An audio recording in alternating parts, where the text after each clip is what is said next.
Welcome, everyone, to Season 3, Episode 17 of the flagship of what I've now dubbed the Buchnerverse.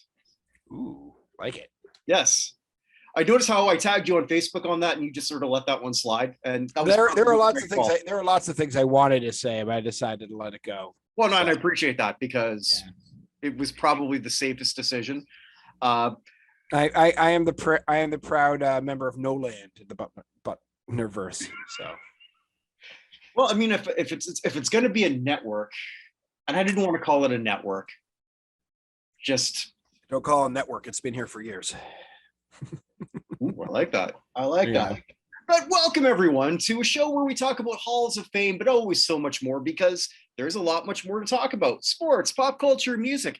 And we always kick off with a smorgasbord of shit. And that's where I just say whatever really comes to mind. And I've got a few things that I want to say. And may I start off with something that sort of tied in with how I ended last week. Wasn't expecting to talk about Kaepernick. Okay. I just want, and I'm not really talking about Kaepernick at this point, so much as Mark Davis, go screw yourself. If you want to sign him, you can assign. You've had 6 years to sign him, because you've heard what he said recently. I would welcome him with open arms. So why aren't you? Oh, too busy getting the perfect haircut. Well, there's that. Yeah. Mainly because it's, well, but it's not my decision. Da da da da da da da. Well, it kind of is. But I don't. But I don't know whether he's a hands-on, hands-off type of owner. I have no clue. I tried to look that up. Just usually every time he's in the news, it's because he's just weird. But I guess I'm just sort of tired of virtue signaling around him. I said last week what I said about Cap, that my feelings on him changed, and pretty much, if you want to know exactly what I think, Stephen A. Smith's. What he says, I'm 100% with him. I'm usually not 100% with what Stephen A. says, but on what he does, what he said about him, I'm totally down with. Basically, I don't believe Cap, but Cap was screwed, and he changed. And somewhere along the line, Cap is playing people. It's what I honestly believe. Fair enough. Both those things can be true. That he was screwed and that he's been playing people 100%. He was totally screwed. I was 100% down with what happened with his protest. It's his right to do it, whether I believed it or not. It's his right to do it, and he brought a lot of attention to a lot of issues that maybe a lot of people didn't think about. And he had the forum to do it.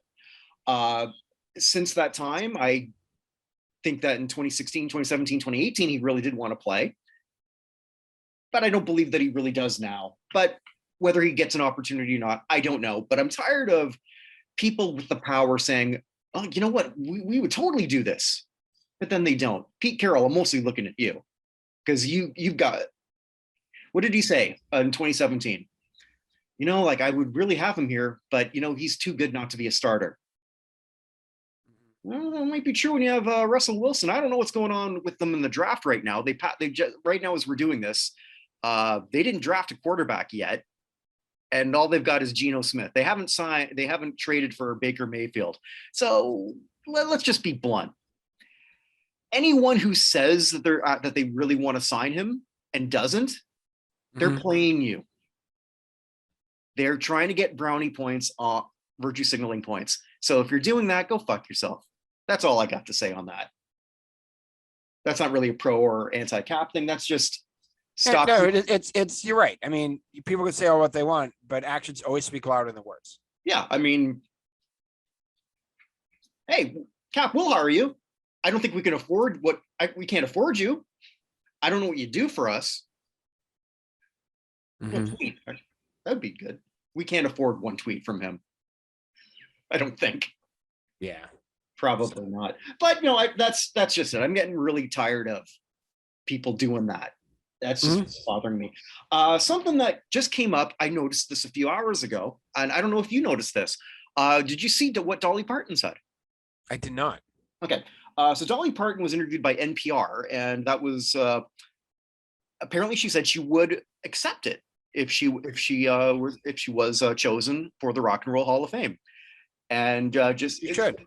Yeah, and again, pretty much said, if she told people not to vote for her, and then people voted for her anyway, like she's not telling them not to vote for her in a Kurt Schilling sort of way. she's telling people not to vote for her because she don't want to dilute the pool for other worthy women on that ballot. But if she's elected, then she realizes in order for everyone else to get in there, she needs to get out of the way. I kind of broke out laughing because I think this is going to be the first, last, and only time that Curt Schilling and Dolly Parton will ever be 5 words within each other. I think I did it earlier when you probably did the first time. Yeah. Or maybe I forgot. I might have been drinking again. Big shot. Whoever drinks. Well, there you go. So Dolly said, so at least we know what would happen. She said she would still feel unworthy, but she's going to do it if that happens. In her quote, though, she said, like, well, it's something that the fans wanted. I don't know if she necessarily knows who votes, which just shows how out of her sphere this is to her. Because Dolly Parton, as you and I have both said, is no dummy. Mm-hmm. This is just not something she thinks about. Mm-hmm. So that's something that at least we know how that would be. And we kind of knew that whatever it was going to be classy. Mm-hmm. So there's that. Dave Stewart, I don't think I brought this up last week. They finally figured out what to do with him in Oakland because shame works. September 11th, they're going to be retiring his number 34. So okay, I thought that was sort of worth bringing up. So why September 11th? I don't know. They're at home against the White Sox. That doesn't really have a whole lot to do with him. I think maybe they should have picked a Jays game, perhaps, because he had a pretty. Now it'd make more sense. Yeah. I mean, they had to do something because the biggest story I saw in the A's this week was that their stadium has so few people going to it that's being overrun by feral cats. I missed that. That's awesome. Yeah, there was a story on that the feral cat population's gone up like 4 times over the last like 5 years, with just because there's so few people around to bother them. Wow. Mm-hmm. Okay, and then 2 other things. One, congratulations to the Joker may not have gone to the second round of the NBA playoffs, but he did win the prestigious Not Hall of Fame Cup for the second in a row. And what that is, because I clearly have too much time on my hands, it's hard to believe. Sorry, Sticks thing. I'll just stop there because I know how much. Yeah, do not continue with Sticks. I will not. Continue. I will not. So with every game, I award points 5, 4, 3, 2, 1 on performance. Jokic was the runaway winner. You can collect your cup here in Winnipeg next time you're here. It's a very I've got it's this giant trophy, Mr. Jokic. So please come and get it and work that into your contract because you never know what that might be worth. You never know. Yeah, you can go get a cup from that athletic supporter. Absolutely. So congratulations. Actually, when I did that last time, that actually got into some Euro news. I don't know how. Some Euro blog. I have to check. It must be all the Russian people on the website. They just spam with nonsense. No, whatever. Yeah. I was trying to be nice, but continue. Yeah. Although, so if people are wondering again, like, I put comments there and it doesn't show up. It's because I have to filter. Because that's why. And I guess just the final thing, this isn't real. I feel like I'm going to rag on women's sports again, but I don't. But I saw something that I thought was super cool, and I never really thought about women's soccer in Europe and in the club teams. Then I saw that a new record was set a week ago with over 90. Yeah, it was like over 90,000, and this is kind of back to back on the women's Barcelona team. And I'm like, holy shit, that's amazing! And why does that not translate in North America? I mean, the U.S. women's team are super popular, but no one pays to watch them play in the club, in the club teams. I was looking at this too, like in the 2019 numbers, because obviously 2020 was a wash, and I don't know if there was a season. 2021, it doesn't, that you can't count that. And 2022 hasn't started yet. I think that starts tomorrow. So they were up, and they were sort of like touting how much they were up, but I'm looking at their numbers, and that still stinks. Megan Rapinoe's team averaged 5,000. That's terrible. It's not good. Portland, incidentally, was by far the highest, over 20,000 average. That's the Thorns, correct? The Portland Thorns? Yeah, which was because I read an article a month ago about this one lady who decided she was going to make her own sports bar just for women's sports. I thought, well, that's not going to work, but it's in Portland, so maybe I'm wrong. Maybe it will work because Portland is soccer mad. So soccer mad, and they're supporting that team, and good on them. But why can this not work? You've got well-known names. Mhm. What am I missing? I don't know. Okay. I don't have a good answer for you because yeah, I don't have an answer for you other than soccer is not as popular even with the MLS as soccer is over in Europe. So maybe it's just a thing of that. But I mean, even like Argentina didn't have even a women's national team until Brazil started winning World Cups, and then they got pissed and got one together. So I mean, maybe the whole thing's just lagging, but I don't have an answer. I don't have a good answer for you. Well, no, I was just sort of like wondering if maybe you had some insight on that, because that just seemed like something that when I looked into the numbers, okay, well, I thought like when I first would take a look at this that they would outdraw the WNBA in terms of attendance, not in TV ratings, Right. but in attendance, and it didn't come close. Now, I don't know. okay, no, that was just something I found like really interesting. Women's sports to me, again, I've said this, I'm a broken record, but it fascinates me that the two biggest sports that were women can. No, Jasper, that's not the sports. For those wondering, that's Jasper the Friendly Corgi. You can follow him on Instagram, Jasper_the Friendly Corgi. He's going to interrupt him, might as well plug him. Again, which is women's tennis and mixed martial arts. Go figure that one out. I can't. Yeah. But yeah, so that is my cornucopia, my poo-poo platter. It's kind of all over the place. Nothing really that's going to get me angry or anything, but just a few things I found somewhat interesting. Fair enough.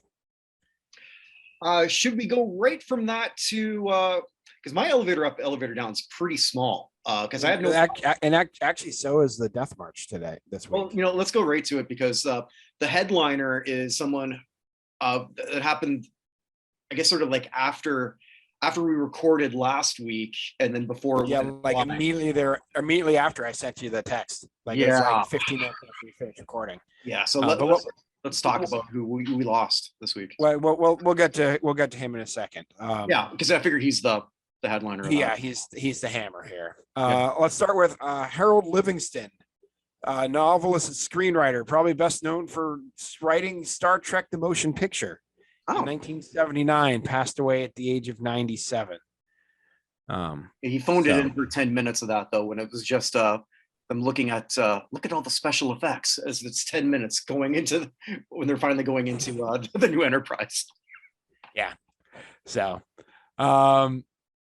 we also lost a couple of politicians who I don't normally go into, but I thought both these guys were interesting.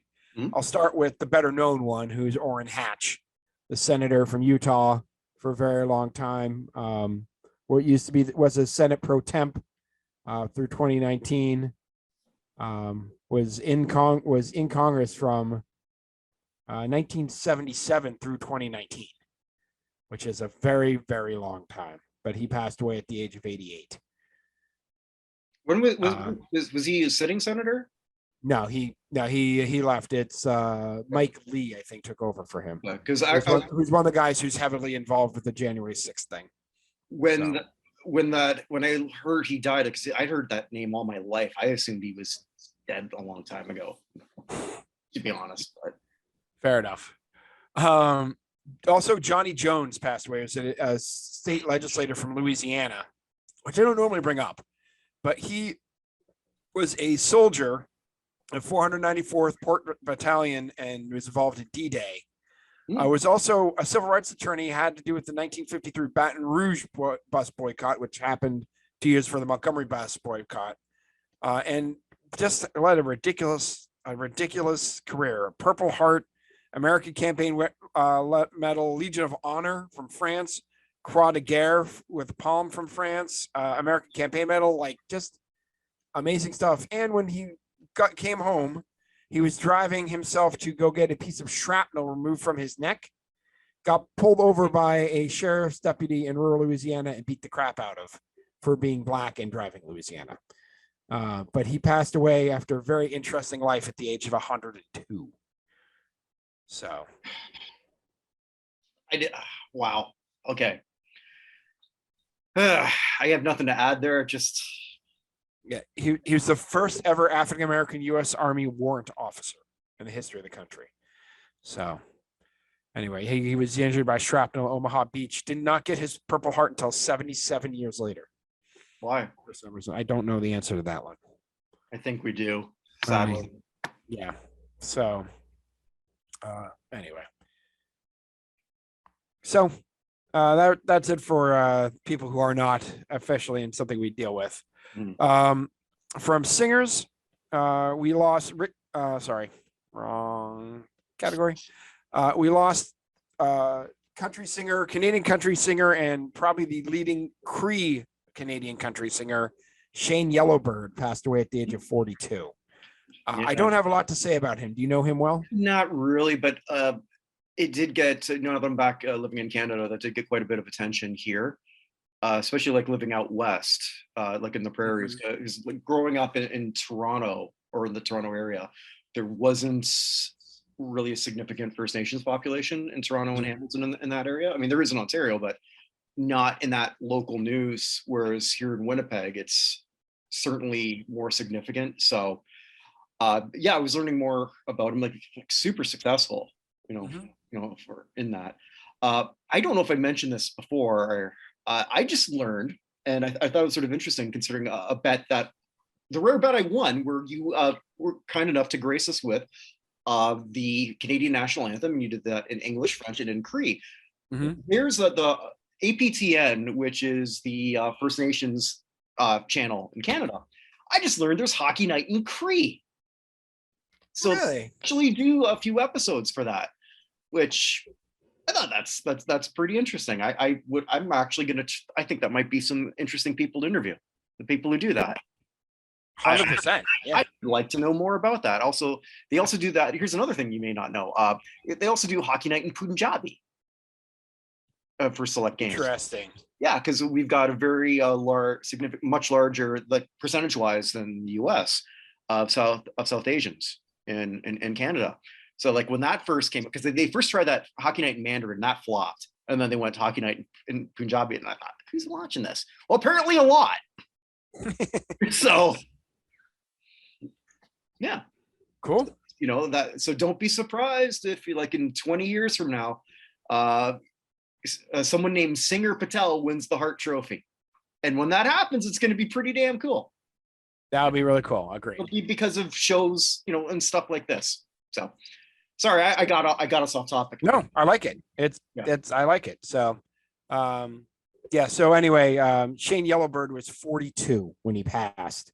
He had epilepsy and seizures. It doesn't say what he passed of, but it may have been related to that. So, yeah, I didn't hear exactly why that was, but that did make significant news here. Significant news. Yeah. Also, the queen of the beatniks, Judy Henske, passed away at the age of 85.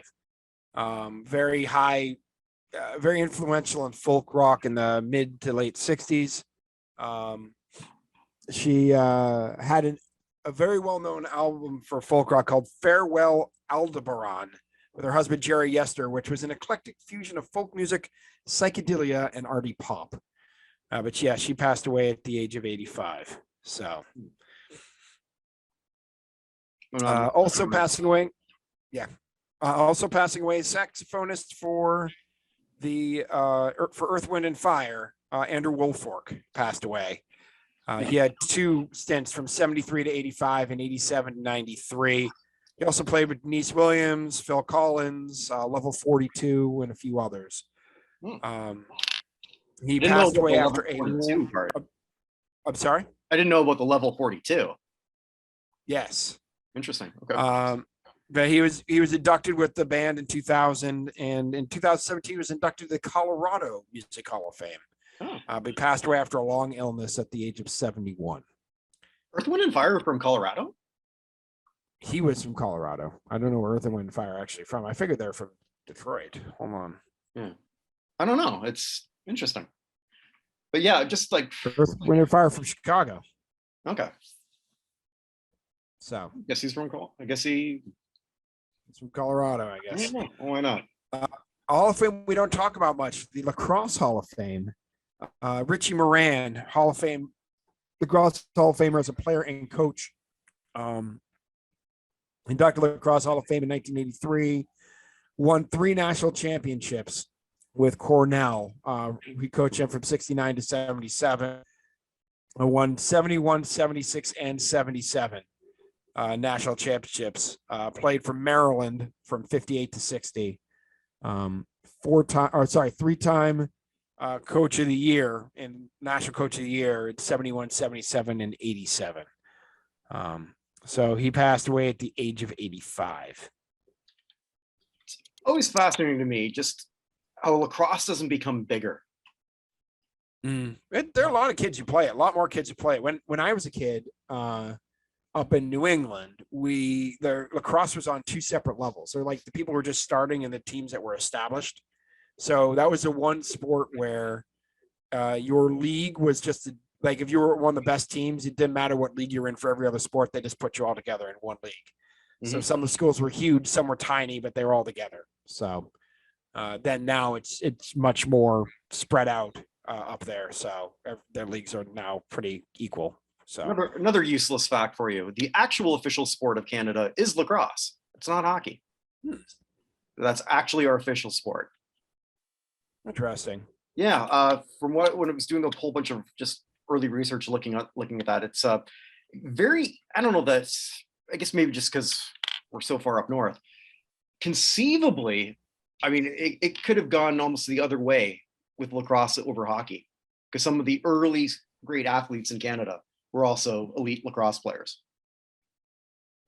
That makes sense. Oh, I mean, Jim Brown's in the Lacrosse Hall of Fame. So. Oh, I didn't know that. Okay. Yeah, Jim Brown was an incredible lacrosse player at Syracuse. What couldn't he do? I don't, whatever it is, I wouldn't want to tell him to his face. Scores touchdowns, kills Nazis. Yeah. It's Jim Brown. It's Jim Brown. Anyway, we have a couple people from the early days of the AFL. Former quarterback John Stofa, who played for the Steelers, Bengals, and Dolphins. Didn't play many games, but he was a member of the Buffalo Athletic Hall of Fame. Passed away at the age of 79. And also passing away from the NFL, the player who has the all-time record for single-season tackles in the history of the New England Patriots. Clayton Weishuhn passed away at the age of 62. He died in a car crash. He was his 60th overall pick in the 82 draft. How many tackles do you think Clayton Weishuhn had in his second year of 1983? That set the record. Okay. Were they? The record. So I guess, so they were officially recording tackles then. I'm trying to remember what year. Well, this is 83. So they're recording tackles at least in 83. So. I'll guess 153. Up. Okay. You want, guess again? 182. Up. 212. Up. This can't be right. 250. Down. 229. He had 229 tackles for the Patriots in 1983. In what would have been a 16? Was it 16? Yeah, it would have been 16 games. Yeah, 16 game season. Okay, yeah. So that's pretty impressive. But he's traded to Green Bay Packers. We played 9 games in 1987. He suffered both a hamstring and groin injury in 86. He missed the entire 85 seasons with the Super Bowl. He basically he started huge, had a knee injury in 84, never really recovered, retired in 87. But he's a member of the Angelo State Hall of Fame and the Lone Star Conference Hall of Fame. So it can't be that many Angelo State players. I don't even know what the Lone Star Conference is. Obviously, that's in Texas, but is it like Division 2? It's Division 2. Yeah. Okay. So, yeah. So Clayton Weishuhn, like I said, was 62, died in a car crash. And finally, 1988 inductee to the Hockey Hall of Fame, Guy Lafleur. Last week when we talked about Mike Bossy, and I said he was like the greatest right wing of his generation, he took that from Guy Lafleur. And the fact that these two who played, I don't know how many games they would have played against each other, roughly around the same age, because Guy died at 70, Bossy was 60 something, I believe. So he wasn't all that much. I think older. It was 60. Yeah, it was very close in age. Yeah, both Quebecers. Guy Lafleur was my first favorite hockey player, even though I was not a Canadiens fan, but there was just something about Guy Lafleur. Like, it's like back in the day when looked like he was the fastest skater on the ice, maybe because he had the flowing blonde hair and with just that bit of the receding hairline, which made it look like it was flowing more than it was, if that makes sense. The skullet. Well, it wasn't a skullet, but I mean, it was a little bit more forehead, let's just say. Okay, fair enough. Yeah. Number 10, all-time scoring leader for Montreal. I'm pretty sure that's right. I didn't look that up, but I'm pretty sure that's accurate. Like, I can't say the greatest tab of all time because that's always going to be the Rocket, but one of the coolest things I own, like, I don't have a whole lot of like ball cards, but I have a Guy Lafleur rookie card. Now it's beat to shit, so it's not actually worth anything in terms of that, but it is to me. Mm-hmm. So, which is, I mean, I think why I want to go back to card collecting in the first place, not because I'm trying to make any kind of money off it. I just want to have fun with it. It's just takes me back. So, my first favorite player, probably because that was my dad's favorite player, and my dad doesn't watch any sports at all. I think I've mentioned that to you before, but when he does watch anything, it'd be Montreal. So he actually watched like last year's Cup final because Montreal won, which is probably the most hockey he's watched in 20 years. Last time the Habs were in the finals. Sorry, kidding. That probably was why. Yeah. So because I call him every day. So you watch hockey? I watched the first period, then I fell asleep. But I mean, just for him doing that, it's still impressive. But Lafleur, like, not a great defensive player, as we'd find out sort of later. It's not like, it's funny because Guy Lafleur was my first favorite player. He wouldn't have been now as a sort of, because we're going to talk. Oh shit! I forgot to bring up something like that. We'll do that before we do elevator up, elevator down. Okay. But just a pure offensive gifted winger. One of 3 people to enter the Hockey Hall, for our purposes, we'll talk halls, to enter the Hockey Hall of Fame and then go back to play. Because then he played for the Rangers for 1 year and then finished off his career with Quebec Nordiques for 2 years. I think it wasn't great at that point, but it was Guy Lafleur. Just an iconic figure, not just in Quebec, but in all of Canada. And that is saying something because back then, in the 70s, 80s, especially in the 80s, there wasn't, I don't know how much you know this, how close Quebec was to leaving us. Oh, I know. I studied international law. Okay, so the international only court that has established an international rules for seceding is the Court of Canada on whether or not Quebec can secede. They came up with six tests as to if all 6 of those, then they should be able to legally secede. Oh, look at you teaching me this. Yeah, I've written multiple papers on this, but of course I wrote them 18 years ago, but I had to write multiple papers on this. I had to write a paper on whether the Kurds could succeed from Iraq back in the day. So, see, in Canada, Kurds are what we put on Putin. And in the U.S., in this part of the world, Kurds are what we deep fry and serve at Culver's. But I digress. Yeah, Lafleur was a special player, just loved by the entire country. Big deal in Montreal. And goodbye, number 10. I love you. Yeah. I still remember. I can't remember exactly where it was. I think it might have been the NHL. Talking about tough guys in the history of hockey. And it was sort of a plan where it's like someone like Guy Lafleur. I know his first name is Guy. What does Lafleur mean? He goes, the flower. He goes, boo. Well, he wasn't a tough player. Neither was Mike Bossy. That, like, again, when I was a little kid just trying to learn about hockey. But Mike Bossy, that's got to be the toughest guy in the world. Oh, he's not. He won the Lady Byng. Yeah. Which you and I have joked about has got to be the the only major award that you can win that you wouldn't put on a Tinder profile. Fair enough. I just added that part, but yeah, it's just something kind of interesting. I forgot somebody that I wanted to talk about, and I actually messaged you that I wanted to talk about him. Ryan Getzlaf is completed his career. Possibly the greatest Anaheim Duck of all time. It's hard to say because there's Teemu Selanne, but Teemu also had so much great time here in Winnipeg. And Paul Correa, but the first one that came to mind to me actually was Scott Niedermayer. Mm-hmm. And there's also Corey Perry, and Corey Perry. Although Corey Perry's end of his career just makes him seem not as good as he was. Very true, very true. And that happens so much, especially in football. My God. Oh yeah. Yep. I mean, just like Brady. Well, Brady is definitely the if there's ever been a line, the exception to the rule, I don't know who that applies to. Yeah, he said he probably could play till he's 50, but he's not sure he wants to.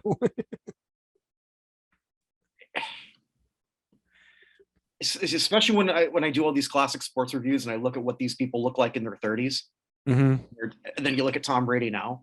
It's just it was Kenny Stabler. Kenny Stabler is a 38-year-old versus Tom Brady is a 45-year-old. Like Stabler's got like flowing white hair. He looks like he's on some of it slept under an overpass for several years. Mm-hmm. Like, but again, Kenny Stabler's probably smoking a half a pack of Marlboro Reds at halftime. So guaranteed. So, I mean, that Bobby Lane during the 1957 NFL championship drank half a bottle of whiskey in the locker room at halftime, and they still went out and won. So Tom Brady doesn't eat strawberries. Is that true? Yeah. Never had a strawberry in his life. Is there something bad about strawberries that I should know? Who knows? I don't know. It's probably something Alex Guerrero told him, and Alex Guerrero, of course, is the most questionable thing about Tom Brady. So, so Getzlaf. Mm-hmm. Here's a guy who is he a Hockey Hall of Famer, and I'm not sure. I'm not sure either. Best year he finished second to the Hart to Crosby. Only one postseason All-Star, but does have the Stanley Cup ring. Has over 1,000 points. Mm-hmm. Was a complete player.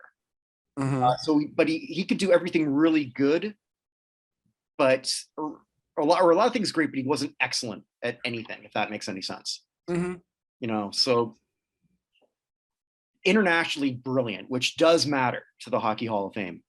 Mm-hmm. 2 Olympic golds and played a big part of it. He wasn't, in the back part of, well, not really as any back part on a Team Canada lineup. And I don't know. I don't know whether he's a hockey. He's one of those guys where I'd be a lot happy I won't go, like I did when Guy Carbonneau got in. Yeah. And that's not a shot so much at Guy Carbonneau, but Getzlaf had a really, really good career. He's got the hardware. I don't know, though, because he was never really necessarily the best guy on his team, but there's a lot of other intangibles. Likable guy, probably would have won the King Clancy had it not been this fact that it was given to both the Sedins because they were retiring. Right. Nominated a lot for the Marc Messier Leadership Award, which doesn't seem like much of an award, but in hockey, it means a hell of a lot. It's one of my favorite new awards created in the last 20 years. So I personally would like to see him in, but if he doesn't, I'm not surprised either. Is that like a fair? Yeah, it's fair. I mean, he was only an all-star 3 times in 16 years. So even what? And that's not a lot. The hockey, no, coming out all-star in hockey isn't that hard. No. So looking at his similarity scores, actually technically played 17 years. Sorry, but his similarity scores on Hockey Reference are Steve Nash, Joe Pavelski, Jason Spezza are his 3 most closely associated players. Then Adam Oates, who's a Hall of Famer. Yeah. Phil Kessel, Frank Mahavlich, I can never say his name right. Who's a Hall of Famer? Bobby Clark, Hall of Famer. Mark Messier, Hall of Famer. Eric Stahl and Patrick Marleau. So, and that list's all over the board, isn't it? It's all over the board. If you look at like the adjusted point shares, you have a bunch of those people plus Dale Howard-Chuck, Ted Lindsay, and Zach Parise get involved. Yeah. Speaking of Howard-Chuck, they're going to be erecting the Dale Howard-Chuck statue, which is going to be right underneath where I'm going to be living. So I'm pretty excited about that. So perhaps not Hall of Fame should be there. Perhaps, yes. So thank you, Ryan. You had a really good career. If you were playing for my Senators and you beat my Senators in the 2007 Stanley Cup, I think I might have been the only person watching that in either country. I'm sure when it was like Anaheim versus Ottawa, whatever network that, you must have been thrilled. Gary Bettman definitely cheated to get that matchup. Yeah, exactly. I'm looking at this again, though. He's 89th in points all time. He's right between Dale Hunter and Pat LaFontaine. Okay, but points are now going up, right? Because I know. But when Getzlaf, you look at almost his entire career, it's in the dead puck era. That is true. So that part doesn't really. I don't know. I mean, I think if I had him, would I have been thrilled to have him for 10 years and plus? And the answer is absolutely. There's some Hockey Hall of Famers that I can't say that about. That's true. So, yeah, I mean, it's possible, but I mean, not to bring up my favorite Pierre Turgeon, but Turgeon hasn't sniffed it, and he's at 308 points ahead. Yeah. So, Jeremy Roenick's over just under 200 points ahead and has gotten in. Vinny Damphus is just under 200 points ahead. So I don't know. We'll see. There, I mean, and active players ahead of him in points who are going to retire. I mean, Joe Thornton, Alex Ovechkin, Sidney Crosby, Patrick Marleau, Patrick Kane, Jenny Malkin, Anze Kopitar, and Eric Stahl are all ahead of him too. And I'm not sure all those guys are getting in. Anze Kopitar and Eric Stahl are people I have trouble seeing getting in. You know, it's funny you brought up Crosby and Ovechkin. Like both come in around at the same class, and then you look at the two of them together. Crosby still could be Sid the Kid. Ovechkin looks like his creepy uncle. Yeah, but Ovechkin he became a player I liked, and I never thought I'd say that. How many more points does Alex Ovechkin have than Sidney Crosby in his career? It's got to be a lot.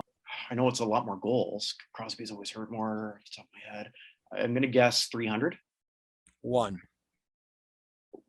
How the hell did I get that one wrong? Okay. Alex Ovechkin's 20th with 1,410. Oh, crap. I did see this. Yeah, because somebody put this up and they were tied. Yeah. Yeah, Sidney Crosby second at 1,409, or 21st, tied with Dale Howard-Chuck at the moment. Yeah, but what's their goal difference? That'll have to get. Hold on. Okay, because that's got to be. I just did points leaders. Give me a second here. Yeah. Goal, this far off. Career goal leaders. Ovechkin's got 780. Crosby's got 517. So 263. All right, there. Maybe that's why I'm thinking that.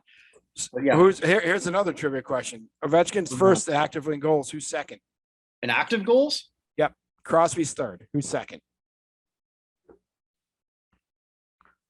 wonder if they count Jagger because he hasn't retired yet. No, I'm not counting Jagger. I know. This should be really easy. Why is it not? Who's still playing? Actually, I take it back. He actually didn't play this year, did he? I think he's retired, but they still have him listed as active. Well, no, Malkin's still playing. Patrick Marleau. Oh, okay. Marleau didn't play this year. I just forgot. I forgot what year it was for a second. They still have him highlighted. There's a player I forgot you forget all about. It's like you forget that Joe Thornton could win a Stanley Cup this year, but Joe Thornton has done virtually nothing. Like all I'm year. amazed Thornton doesn't have 500 goals. That's kind of crazy. Incidentally, that whole cup thing, it's going to be awarded next week in hockey. Nice. Yes. Oh, the Athletic Supporter Cup? Yes, the athletic support. Yeah, well, it's not in Hall of Fame Cup. Sponsored by some random athletic supporter company. Let's run with that. There we go. That works. Yeah. The only problem is they could actually find it in Winnipeg here because they might actually be here. Oh well. Nice. All right. Yeah. Anyway, so we do elevator up, elevator down. Yeah, and for those who are new, elevator up is where I look at, or hey, who's done something over the last week that makes me think they've really increased their Hall of Fame career? Or elevator down, hey, it's the same thing. I have no elevator up. You'd think there might be something based on the NBA playoffs and the rounding up the hockey season, but I've got one pretty big elevator down, and he was an elevator up a few months ago. And I think if you think about the playoffs, you probably already know where I'm going. Or if you don't, do you want to take a guess at who it is? Because I didn't tell you ahead of time. Kyrie. No, it's not Kyrie. It's not Kyrie because it's not Kyrie or Ben Simmons. Ben Simmons would, if he found the elevator, he'd find a way to cry. I did appreciate his dress in Game 3, where it's like dressed like Skeeter from Doug back in the day. Like on the bench, there's this what an iconic picture almost at this point of Rob Williams in Game 3 coming back and slam dunking it, and then Simmons on the bench standing up in his clown suit and the back not playing. So I felt like that was sort of the outfit that everyone who got invited to the NFL draft passed on, because they knew, like, you're not going to dress me up as a clown. People at the rodeo draft passed on it too. Someone from the first round who went and down. It was a previous elevator up, so to make it easier, of this year. God, you think I pay attention? Trae Young. No. Who you got? I don't know. This one I think is actually a pretty big elevator down, and I'm going with DeMar DeRozan. As soon as I stopped talking, DeMar DeRozan popped into my head. He was an early elevator up because I love the way he was playing. You were hearing about, you're now living in Chicago, former Boston guy. So like DeRozan, and rightfully so, was part of an early MVP conversation. I think we all knew he wasn't going to get it, but the fact that he even was in anyone's conversation was incredible. Considering the last 3 years, he was the top dog on a mediocre Spurs team.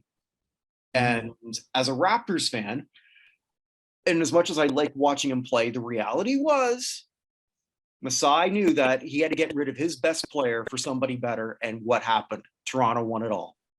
That's who DeRozan was. And there was a chance that if Chicago would have made the finals, and maybe a few months ago, we would have thought that's certainly possible. 8 weeks ago, absolutely. Yeah. 8 weeks ago, they're the number one team in the East. Yeah, so DeRozan did it all backward. He peaked early, and DeRozan did not have a very good playoff. He looked old. Well, he doesn't look old. He looks like he could play a teenager still. But DeRozan plays old now. He played older than he did earlier in the season. He needed this really, really bad. And to me, I don't know how I can ever bring him up as a serious Hall of Fame contender again. I really don't. And yeah, I know there's some other players, like Levine was hurt a bit. He didn't exactly play great. Not that I'm a huge Lonzo fan, but he wasn't there. But Chicago, I don't want to say choked, but they ran out of gas. Milwaukee's a significantly better team. Right. But they also ran out of gas.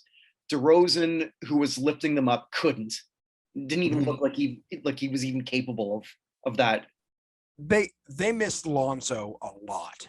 Lonzo Ball. Yeah. Like the ball movement that Lonzo provides was significant in their early success. And when he went out, they held it for a while, but they couldn't keep up. Yeah. And I think the narrative is back where it was for me on DeRozan. I do think that I honestly believe that he should actually get an NBA ring, a championship ring, for what he did to get Toronto even to that level. I truly believe that, even though he was not on that team. Fair enough. But, and we talk about how the bar is lower. I just don't see it for him now. This was a year that he had to have. and it didn't get it done. Mhm. And yeah, especially as things went on, as things went down. So DeMar DeRozan is my begrudgingly elevator down. Fair enough. Yeah. And now we close off with it's the good, it's the bad, and it's the ugly. We need a graphic of just a whole bunch of spaghetti falling. of sports. And this one, I do know what you've got, and I've got some notes for the ugly. Well, the ugly is going to be same sport split in two parts. So the first is the good. This happened last week, the day we recorded, and we somehow didn't bring it up. So I want to spend some time on it now. We have a new head of the Pro Football Hall of Fame. America's favorite president of the Hall of Fame, David Baker, stepped down. I said favorite because nobody knows who anybody else is. But the new president, Jim Porter, has proven very willing to listen to honestly what not just the voters think, but what the public feels at large. And one of the decisions they made was that I know in the class of 2000 they put in 10 seniors, but the seniors pool is still super deep. And they've decided, at least it had been, that they had been doing one senior a year for the last two. They've decided to go up to 3 seniors a year for the next 3, which still isn't going to clear enough, but it's certainly better than 1. Mm-hmm. So this is good news for Bengals fans everywhere. Yep. This is good fans. There's good news for people who like. I'm hoping that they get some more AFL people in here who've been forgotten by and large. Dave. I can't remember his name. The Broncos guy. Tom Hall? No, I'm sorry, Tom. Yeah. Geez, I'm sorry, Tom. Tom had if they do this, who are your class of your favorite of your players from your team? And the first one for me for the Patriots is Gino Cappelletti, who I still understand why he's been overlooked. But even more than Gino Cappelletti, someone like Tom Morris, who was a starting center for the Patriots during those years, and was probably the best center in the AFL. And is on the AFL All-Decade team. And it's been completely forgotten. Although he and Winston Hill, and they got Winston Hill in. That was a nice surprise. He was the only AFL player they got in. Yeah. So, I mean, if we're going to do this, the seniors who were considered this year, but didn't get in, were Ken Anderson, Maxie Bond, Roger Craig, Randy Gradishar, Lester Hayes, Chuck Howley, Mike Ken, Joe Klecko, your favorite Clay Matthews Sr., Eddie Meter, Stanley Morgan, Patriot, Tommy Nobis, Ken Riley, Sterling Sharp, and surprisingly to everybody, probably Jimmy Ray Smith, who is probably one of the more surprising senior candidates I've ever seen. Just getting let's just say that first class is, I'll split up here: Ken Anderson, Roger Craig, and Randy Gradishar. That improves the Hall of Fame. It does. By getting those guys in. Randy Gradishar is one of the most overlooked people from the 80s by far. And they're going to make it transparent. So they're going to actually walk us down through who the finalists are. And I wonder where they got that idea from. I'm sure that Jim Porter watches our podcast. It's altogether possible. Hey, Jim, could you just comment underneath? We'd appreciate that. Thank you. We would. And speaking of that, I think we're going to be doing that again on the 18th. Okay. For because it's in our thread, but there's so much activity in that thread. I somehow missed that. Okay. So. Well, we're thinking May 18th because that's when the Schlegel Daddy is available that week. Okay. So we are going to come up with our seniors. Oh, okay. Yeah. So anyone who wants to sort of join and be a part of that, we're going to be asking people to submit 25, and then we're going to figure that out from there. No one's going to be, it'll be a lot quicker because no one's going to have to present anything. And we'll just sort of from the votes that come in, we'll be able to make something work for that. I'm going to be on a work trip to Houston that day, just so you know. That actual day? The day of the 18th. I'll be there 16, 17, 18, and 19. What about that night? That night, although I don't know what's going on there. I've never been to one of these things before, so I have no idea what sort of thing there is. But I'll figure it out when we get closer. Yeah, so if we got to move it a couple days, well, let me know, and then we can sort of do that. We also want to do in June something for hockey, which will be a pretty quick one. And again, anyone listening who hasn't been wants to be a part of that, it'd be pretty. I call Pierre Turgeon. Well, I mean, the way I'm sort of thinking, right? This is because the Sedins are going to get in as 1A, 1B. So I think for that one, because the Hockey Hall, we don't know how many people they're going to put in, and I think everyone should just come up with 2 people other than the Sedins, and then we just sort of like put that in a group. I think it's going to be a much smaller group, of people who are sort of part of that. So you, me, Vinny, Chris wants to be a part of that. Actually, Chris keeps asking me when we're going to do that. So and I'm glad he is, because that's something that sometimes just. As much as I love hockey, sometimes the Hockey Hall of Fame doesn't do enough to promote itself.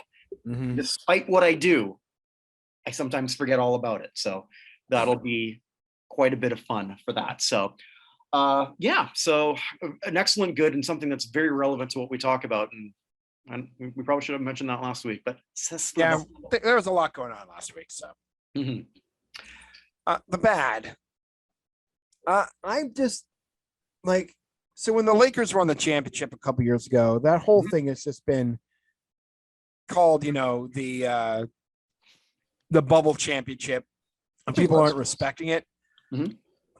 What's going on in the playoffs with injuries so far has really made things, I guess, more up in the air, but also not as satisfying in a way. Devin Booker, fortunately, the Suns survived a very feisty Pelicans team. But Devin Booker going out messed with everything. We had Chris Middleton's going to be out, who kills the Celtics. As a Celtics fan, Chris, recover as long as you need.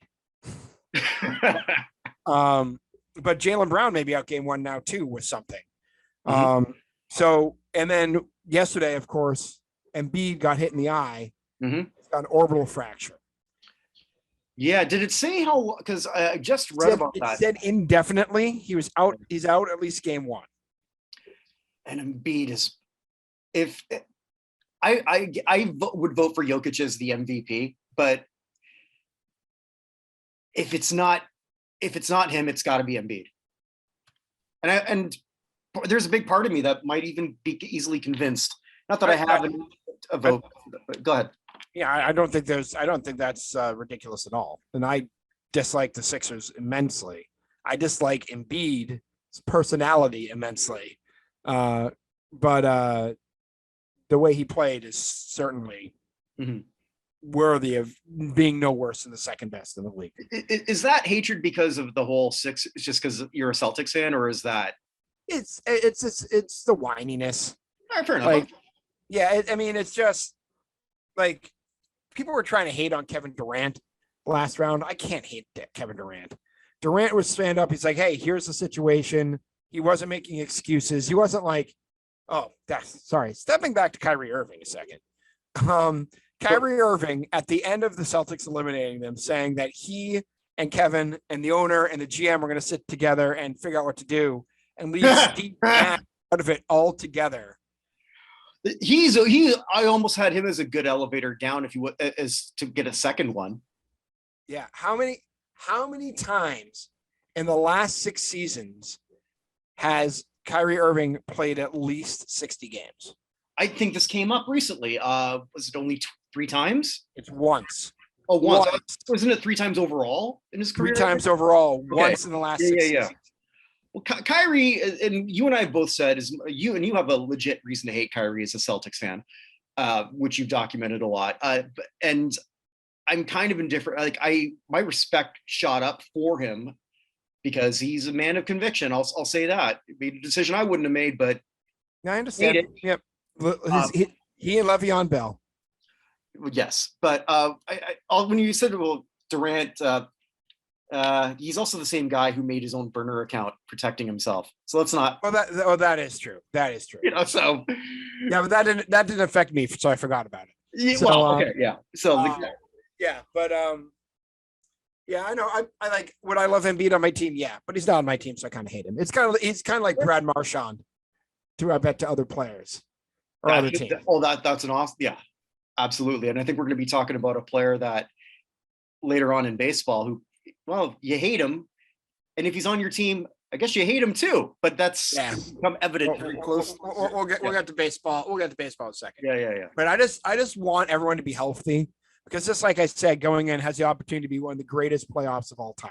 Mm-hmm. I thought 6 teams had a chance of winning. All 6 teams have made it through the first round. So let's see the Celtics Bucks winner. God, if Embiid can't play and Jimmy Butler has a chance to eat James Harden alive, that would be fantastic to watch. Harden's going to be real because Harden has not been great. And I've said, and I've been defending him a bit, which is not really something I always thought I would do because I legitimately think that as talented as he is offensively and defensively, he decides periodically whether he wants to play. I do think that he might be, in terms of IQ points, one of the dumbest people alive. I think that he's a very stupid individual. I legitimately do. Saying that, I have been impressed with the fact that he's lost a bit step and he seems to be recognizing it with his usage. That's hard for an elite athlete to do. That's especially someone who's been a ball hog. Really? He's been a ball hog? Yes, that was my blinding flash of the obvious, but I'm impressed when someone can sort of be a little bit self-aware. That's fair enough. Now, what does he do? If he feels that he's got to take over, can he? I don't know. This is max. It's got to be maxi time. Like, I would think. I mean, stuff like this almost makes me. I mean, that's I think something that we're going to be starting to do. We should start doing this shit live. We'll do it live, pal. There's only a few people who might have got that one, but okay. Fair enough. Yes. So anyway, I think that's enough on that. I just want to go to the ugly. So, all right. So let's get the less annoying side, I guess, out of the way. Well, which one that would be? For like the 9th time out of the last 15, the ugly goes to baseball. So I'm going to start with the umpires to begin with. You may have seen mild-mannered Kyle Schwarber go absolutely apeshit on Angel Hernandez behind the plate the other day. Yeah. The best part about Schwarber, who played for my Red Sox last year and was a delight to have, I wish they'd re-signed him because right now Travis Shaw is a black hole eating a black hole at first base. And I'd give Schwarber his shot at first. But Schwarber got called out on strikes at a pitch that was not a strike. And he flipped out. He threw his bat. He rightfully got tossed. My favorite part is he came out of the dugout and said, "It's not just for us. You suck for both teams." Angel Hernandez. I mean, if you don't know who that is, or even if you're just thank your lucky stars. Well, it's just when an umpire trends as much as he does on Twitter. That's usually if a ref is trending, it's never good. Unless it's Ed Hockley, because he just had those damn arms. Yeah. But the amount of YouTube videos of just why Angel Hernandez is the most incompetent man in sports. Well, here's not just Angel Hernandez, but here's why I bring that game up. On a 1 to 100 scale on that game, Angel Hernandez using the umpire system was graded as a 96. Okay. I would like to bring up a game that you probably didn't care anything about. Okay. Yesterday's game between the Atlanta Braves and the Chicago Cubs. Okay. 5-1 win for the Braves. The umpire behind the plate was Quinn Walcott. Do you know Quinn Walcott? I've not heard that name before. Because he's competent.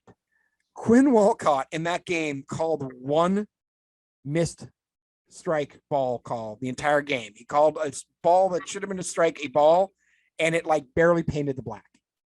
We're talking like complete judgment call, probably like that much of the ball got over, but technically would have been a strike. He called it a ball. I'm guessing his score was lower than 96. 78. How? Called by an umpire. Yeah, exactly. It was probably Joe West was in charge, so he probably calls it like the season. There's bring up another game. Monday, April 18th. Mm-hmm. Colorado 4, Philadelphia Phillies 1. The man behind the plate was Pat Hoberg. You know Pat Hoberg? I do not. Because he's competent. Pat Hoberg called the one ball, which was low and doing the same thing on the outside of the plate, a ball that should have been a strike. Mm-hmm. His rating, 81. What are the umpires doing? I don't know. I haven't done any research on this, obviously, but I'm gonna guess that in terms of ratings, let me guess, is seniority playing a bit of a factor in this? It's got to. I mean, it's just absolutely has to. I don't know. And then, I mean, there's so many funny things that happen with the NBA and referees. Like as soon as we saw Scott Foster in Game 4 of the Celtics Nets, we knew that something was up. And Scott Foster tried so hard. He fouled out Tatum on a foul that was not a foul. And then after the game of the Celtics win, there's a great picture of the Celtics celebrating and Scott Foster just looking at Kevin Durant like, I tried. But yeah, even those refs are not as bad as the several him, Laz Diaz, and a few others in baseball are just so bad at their jobs, and they keep getting rewarded for it. I don't know what to say. To borrow from Scarface, I mean, Angel Fernandez is dead, but Angel Hernandez is alive. Okay, I'm not wishing death on him. I just want to be very clear, but okay. You never know. Well, sometimes people will take that. And your second half, well, part two ugly.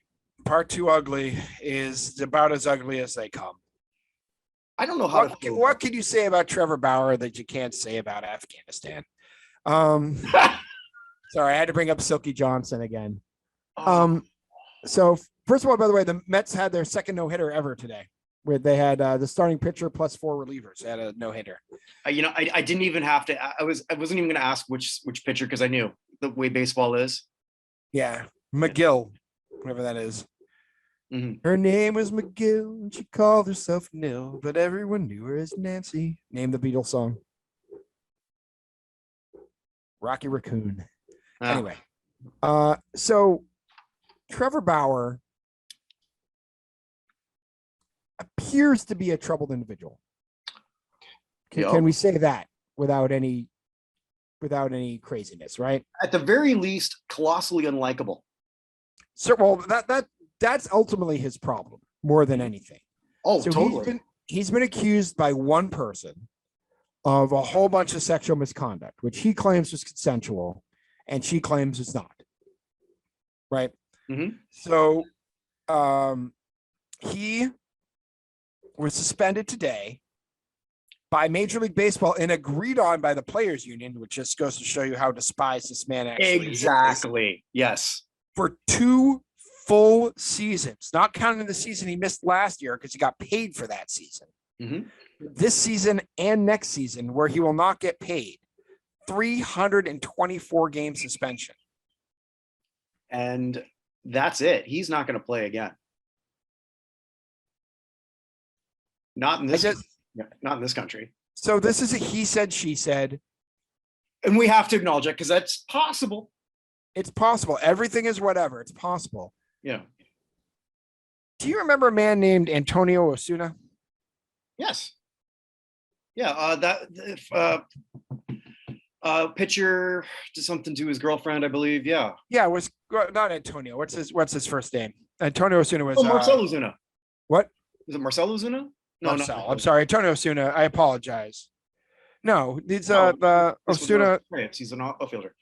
Oh my god, I can't remember the closer for the BJs. Yeah. He was traded, and then the guy from the Roberto Osuna. Excuse me, I apologize. Roberto Osuna, and because I was also thinking about another person too, this minor league player, might probably a different name, but who there was like graphic video of him beating the crap out of his girlfriend. When you actually see the video of that in not the dugout, but just in a stair tunnel. But anyway, but yeah, I remember Ozuna. Yes. So Roberto Osuna. Sorry, I said Roberto again. I didn't mean Roberto. Yeah, Roberto. Roberto Osuna beat the crap out of his wife and was basically caught doing it in the act of doing it. That we can all agree is very, very bad. We can also say there's no he said, she said on that one. I agree. He got 75 games. Of course, now to be fair, the policies changed since. This is like apparently the first suspension under Major League Baseball's new domestic violence policy. Fair. But my point here, though, is even with that, a non he said, she said, the idea that Bauer is just so universally disliked that he's getting 2 full seasons is insane. I'm glad you brought up, though, because I think that's something that has not been discussed, or at least not very much. So I didn't do that deep a dive, but the Major League Baseball has one of the most powerful unions in sports, right? 100%. It did nothing. The Dodgers are more than happy that he is gone. Yep, and they don't have to pay him. And again, I want to back up because I want to make this perfectly clear. I don't think that Trevor Bauer should be pitching. Okay, and I don't. If everything they say is true, it's reprehensible.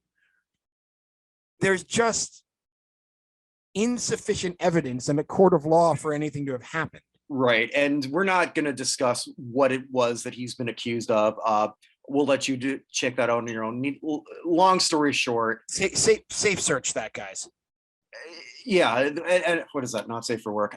It is completely reprehensible and still possible. Because I don't know what people do. Right? I'm not saying it's not possible, but it's entirely possible. But again, this guy's done because he is colossal, a pitcher that good that nobody wants. 100%. Yeah, and because he's just that. Maybe the Astros will sign him just so they can bury him in the minor leagues.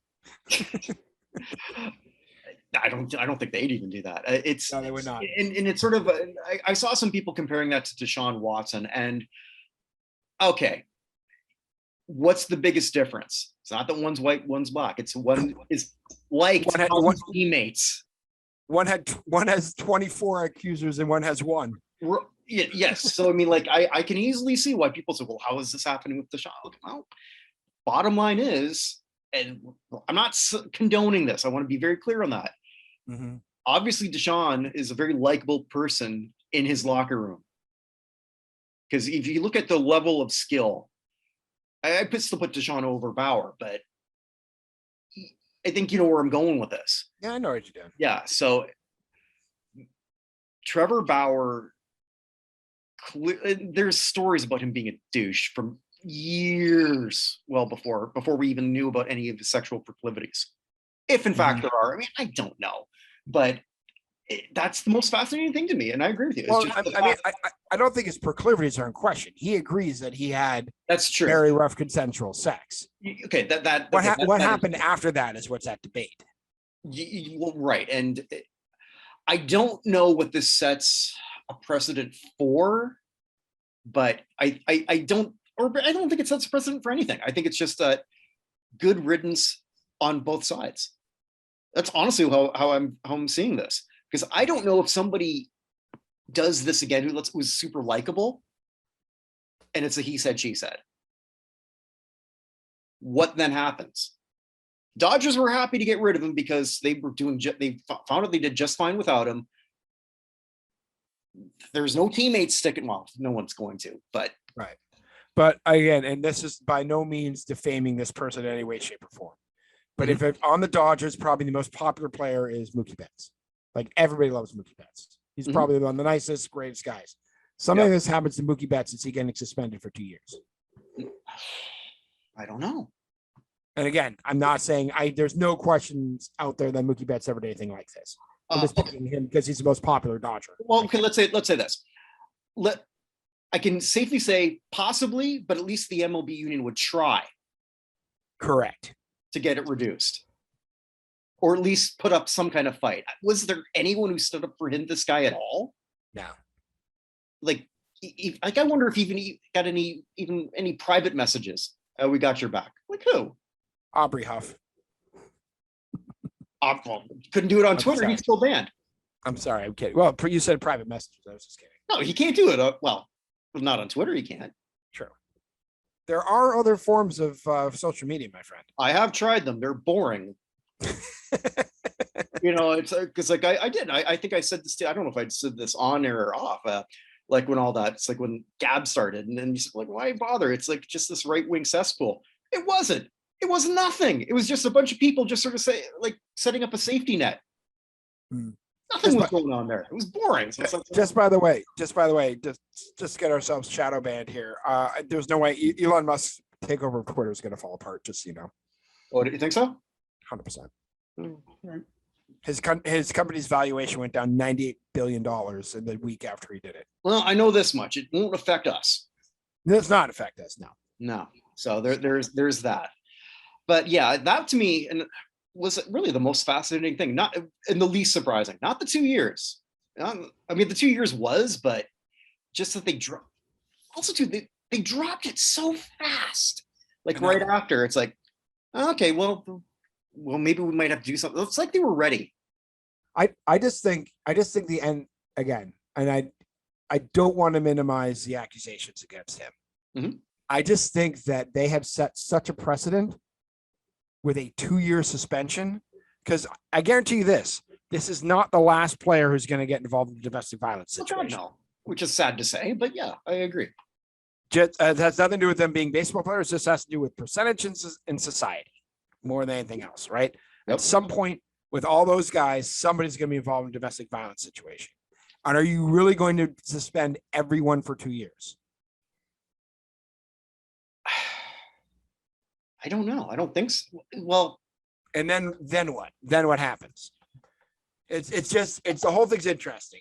I'm not surprised it's Bauer. I'm not surprised to drop the hammer. Mm-hmm. It's just that now that they've dropped the hammer, what happens if they have an actual Roberto Osuna situation where there's someone punching their spouse and caught in the act? Are they banned for life? Because that's essentially what we've done at this point. Based on this plateau, I'd have to agree with you. Yeah. But then, this is, again, this is not defending anything Bauer's accused of done. No, but this is a weird place. This is a weird precedent for, I know this guy's just, nobody likes him. It's just a weird place that the MLB started that they can't back off from. We'll be discussing this again. I hate to say it. But that's, I don't hate it because I mean, I can't justify this period anyway. No, saying that too. I'm thinking about this as a lawyer more than anything. Okay. Yeah. That's a very good point. Because the NFL, they've done a much better job than before. That I think they all have, obviously. I mean, I know the bar was low, but all Roger Goodell had to do is be better than Roger Goodell, and that's not hard. I know that's not hard, but he did it. Sure. Look, when the bar's low and he didn't trip over it, I don't know what more to say. I mean, I'm not defending Roger Goodell. I can close with this. If you want to do something like that, join the WNBA. You don't get suspended at all when you beat up your wife. Fair enough. Yeah, and I hate to say it, and if you think I'm joking, like that makes no sense. No, look it up. It happens. That is 100% true. I'm glad domestic violence is being taken much more seriously.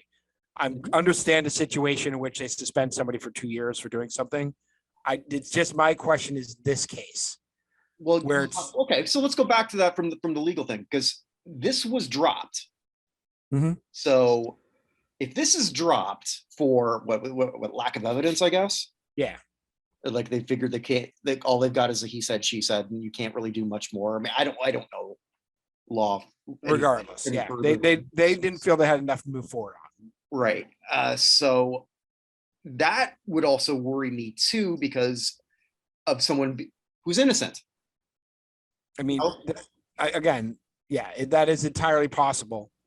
I I tend to believe accounts until like there's no reason to believe the account. yeah. I Um, mean, like, let's take the Duke lacrosse team from 100%. right. And so, like, if that was like for pros, now how long before that accusation came out, and then it actually was it 2 years It was a before this while. was disproven? Yeah, it was a while. Yeah. So something like that could very easily happen to any of us. And God, I'm not minimizing this. I hope it doesn't sound like that, Right. But if the NFL, if the MLB is in a situation where there is a false accusation, okay. So then, they're going to get. how do you think? Like, what was the Dodgers contract left with Bauer? Because he I just don't signed know. with them. And I'm sure the Dodgers were thrilled. I hate to say it, but Yeah, I don't know. It's just an interesting precedent to set. Again, not trying to minimize anything, but it's literally he said, she said that got dropped. And it seems because this guy's an asshole, mhm. they dropped the anvil on the Coyote here. And this Coyote ain't catching no more Roadrunner. Coyote was never catching the Roadrunner. But anyway, Mm. that's enough. It's a tough situation. I hope that we came off the way we wanted to come off on this. We're not professionals by any means, but like it's amazing that this is the case they decided to do it on. Bauer seems like a scumbag. That makes the accusations more believable because he seems like a scumbag, right? But Yeah. He given also had other his 6-minute video too up, which was. But given other similar situations they've had in the past, and I know the rule changed and everything else, this is just I don't know where the MLB goes from here. I honestly think you're kind of right that this was just something that they were happy to get rid of him and not thinking long term. Yeah, and which is very Rob Manfred thing to do. It very much is. So Rob Manfred's family crest says we don't think long term.